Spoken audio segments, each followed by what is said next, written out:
Bonjour à tous, j'espère que vous allez bien. Alors, une vidéo qui change un peu de l'ordinaire. Effectivement, ça fait des mois, je n'ose même pas dire un an que vous me l'avez réclamé. Les trucs et astuces pour chemiser les moules à gâteaux. Je vous propose 5 formes différentes, 5 trucs, en tout cas ceux que moi j'utilise, et j'espère que ça répondra à vos questions et à vos attentes. Allez, on commence par un basique, le traditionnel moule à manquer, ce petit moule rond qu'on a tous dans nos placards. Alors, il y a une technique que beaucoup de personnes aiment, c'est tout simplement découper un disque du diamètre, un disque de papier sulfurisé du diamètre, on le met dans le fond et on colle tout autour une bande de la hauteur du moule. Perso, c'est pas ma technique préférée parce que je trouve que souvent c'est pas très hermétique sur le bas du moule, la pâte colle, je me suis retrouvée plusieurs fois avec des bouts de gâteau collés dans le fond. Donc franchement, celle-là, c'est pas celle que je retiens. Je vous montre ma technique à moi. De toute façon, cette technique-là, vous l'avez déjà vue et vous allez la voir encore régulièrement dans mes vidéos. On mesure son moule tout simplement, on se sert de son moule comme gabarit. Là, il fait 16 cm de diamètre. En hauteur, il fait 5 cm. Donc, je vais découper un grand cercle, vous l'avez compris, de 2 fois la hauteur plus la base, de 26 cm de diamètre. Alors, le truc dans ces cas-là, c'est de trouver dans vos placards un ustensile qui corresponde. Les assiettes, de manière générale, font 27 cm de diamètre. Et bien, ça fera l'affaire. On trace donc le cercle tout autour de l'assiette. Vous essayez de repérer, je ne sais pas si on voit bien le cercle, ouais. Allez, en gros, on le voit. Vous essayez de repérer le centre de votre cercle et vous allez venir faire exactement le cercle au centre.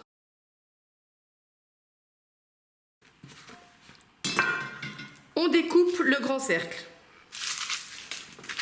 Alors naturellement, le crayon va aller à l'intérieur du moule. On ne veut pas qu'il y ait d'encre en contact avec la nourriture. Vous voyez le cercle? Et bien vous allez tout simplement couper des petits bouts comme ça, des petites ailettes, tout autour.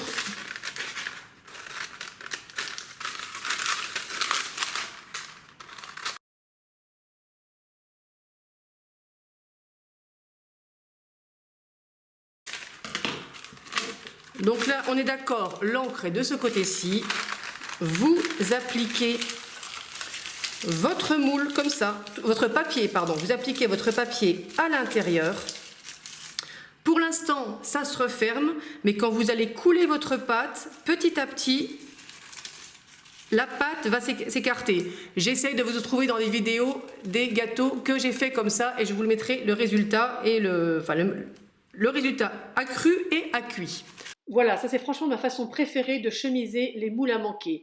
Vous allez voir, donc là je vous montre une pâte accrue, on verse la pâte à l'intérieur et la pâte, en s'étalant, plaque le papier contre le moule, c'est nickel.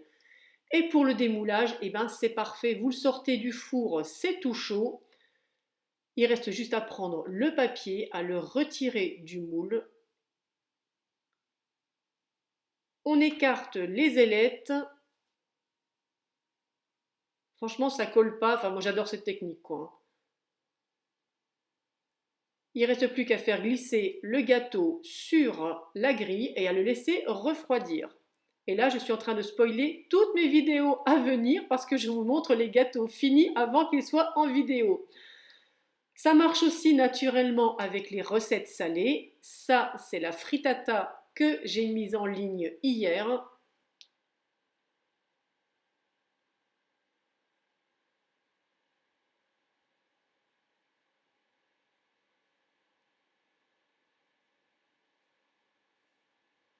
Et une fois cuit, eh ben, le principe c'est exactement le même. Second moule à gâteau, notre grand classique, le moule à cake. Vous mesurez sa longueur totale d'un bord à l'autre et sa largeur totale. Vous allez ensuite découper un rectangle de papier sulfurisé de la même taille, tout simplement.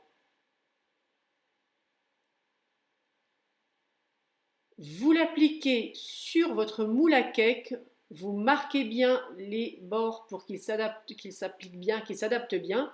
Vous repliez une première extrémité, vous tenez pour marquer les plis, vous faites la même chose de l'autre côté et vous les ramenez l'un sur l'autre. On fait la même chose de l'autre bout. Et ça y est, vous avez votre moule, vous n'avez plus qu'à le retirer. On retourne le moule à cake et on met le moule en papier. Je cherchais mes mots, excusez-moi. On met le moule en papier à l'intérieur.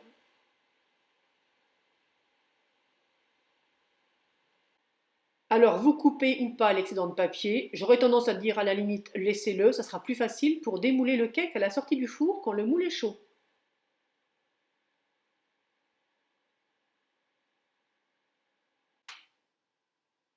Même principe, vous coulez la pâte dans le moule à cake, le poids de la pâte applique le papier sur les bords. Et donc là, petit clin d'œil à Lubna et à Amina, je suis en train de spoiler ma recette qui sortira demain, le banana bread Igeba.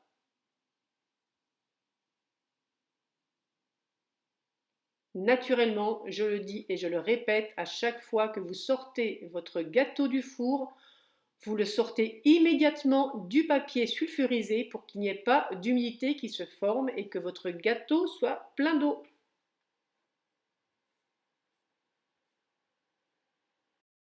Allez, moule suivant, les moules à muffins. Ça, je l'ai fait de plus en plus dans des caissettes. Avant, j'achetais des caissettes en papier et en fait, je trouve que ça ne tient pas à la cuisson.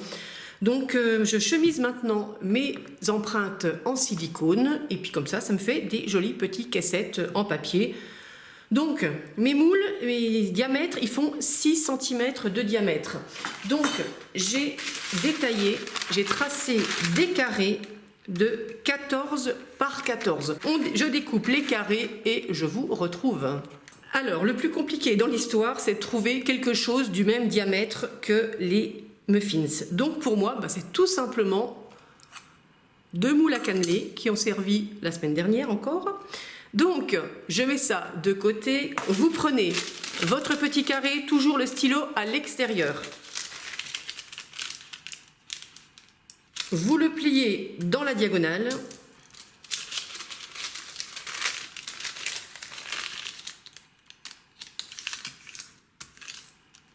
Ça, vous le prenez, vous le mettez à l'envers, vous repérez le centre.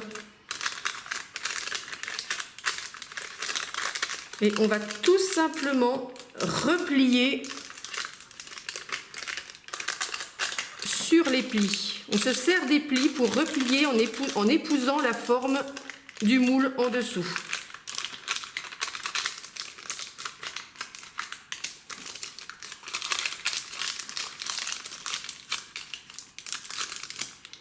Vous marquez bien les plis, d'ailleurs j'en perds un au passage. Et voilà.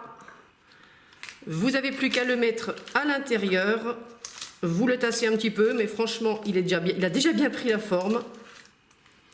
Et c'est parti. Là, je vous montre des muffins que j'ai fait à Noël dernier. Je me suis servi d'une poche à douille pour plus de facilité pour remplir mes empreintes.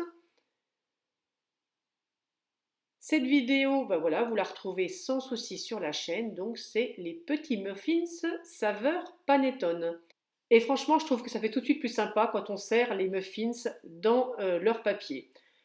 Autre recette qui est en ligne également sur la chaîne, c'est des muffins au citron. Les muffins au citron du chef Cyril Lignac. Voilà, vous pouvez les retrouver sans aucune difficulté. Le moule suivant, qui n'en est pas un, c'est tout simplement mon Secofry, mon air fryer. Je veux faire un gâteau dedans, j'ai commandé des moules mais ils n'arrivent pas, et c'est pas grave, je vais faire une caissette tout simplement. Alors ce qui ne facilite pas la tâche, c'est que voilà, c'est arrondi. Donc il faut prendre les mesures pour pouvoir faire une caissette carrée vraiment au côté le plus, je dirais, le plus fin de l'air fryer. Donc je vais faire une caissette de 17 par 17 cm. Ça va être la base. Ouais, parce que sinon je vais taper dans les arrondis. Je vais même la faire de 16 par 16. Donc je fais une caissette, la base, ça va être 16 par 16 et les bords, naturellement, je veux qu'ils soient assez hauts, je vais faire 6 par 6. Donc il me faut un carré 16 plus 12, 28. Je découpe un carré de 28 et je reviens vers vous. Donc on est revenu avec ce carré 6, 16, 6, la même chose, normalement c'est un carré naturellement. Ce que je vous disais, toujours l'encre à l'extérieur. Vous pliez, vous marquez sur les traits.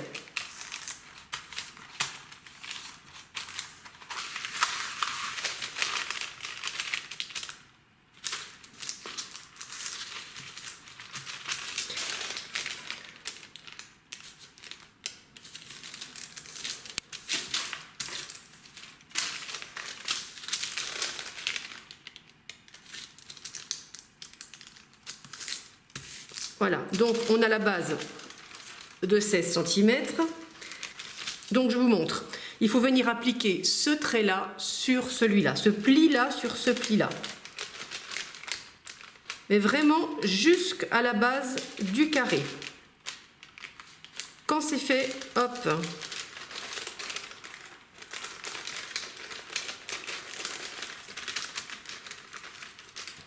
Vous avez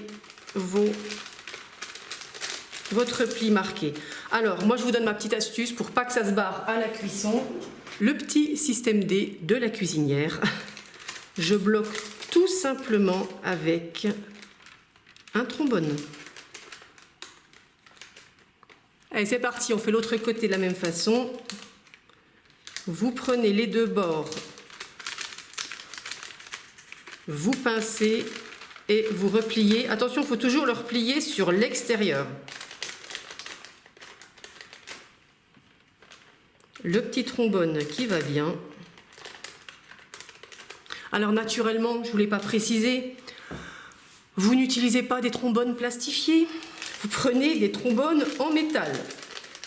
Il ne vous reste plus qu'à déposer votre caissette à l'intérieur, vous coulez votre pâte à ce moment-là, naturellement vous ne la coulez pas à l'extérieur, vous ne déplacez pas votre papier sulfurisé et hop, direction mode cuisson.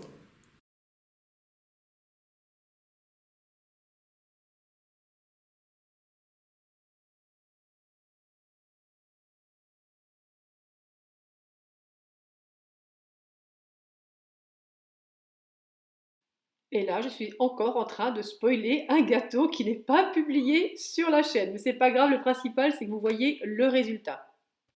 Ce principe de la caissette en papier, c'est exactement le même que j'avais utilisé lorsque j'avais réalisé le napolitain. J'avais fait 2/3 pâte à la vanille et 1/3 pâte au chocolat. Voilà, je vous montre en image. Et si vous voyez des petites écritures de temps de cuisson, des choses comme ça arriver, c'est normal, c'est des extraits de vidéos que j'ai déjà publiées, que j'ai utilisées. Voilà, je vous montre le résultat de ces petites caissettes. Franchement, je trouve ça vraiment trop facile à démouler.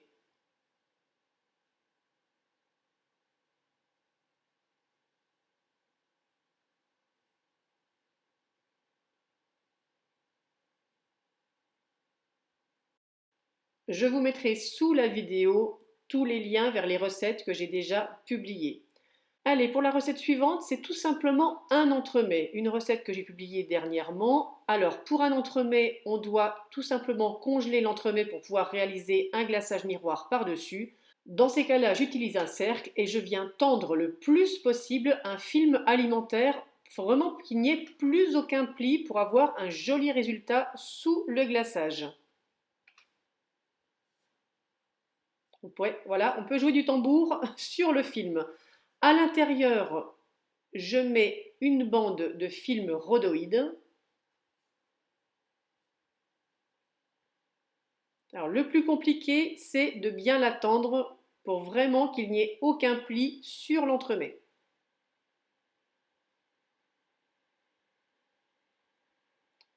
Quand c'est fait, vous coulez votre préparation à l'intérieur.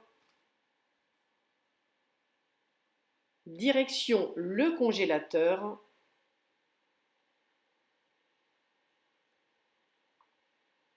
On retire le film alimentaire. Alors moi, je me sers tout simplement de mes mains pour chauffer ensuite le cercle pour que l'entremets sorte bien.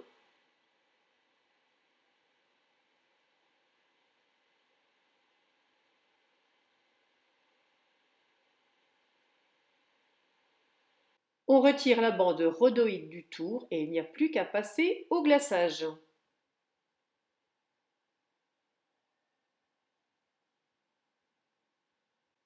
Et voilà le résultat, une tarte choco-framboise que j'avais réalisée pour les 10 ans de mariage de nos amis. Eh bien écoutez, nous voilà arrivés au bout de cette longue vidéo. J'espère néanmoins qu'elle aura répondu à vos attentes et à vos questions. Je vous dis à très bientôt pour une recette et en attendant, je vous fais de gros bisous à tous.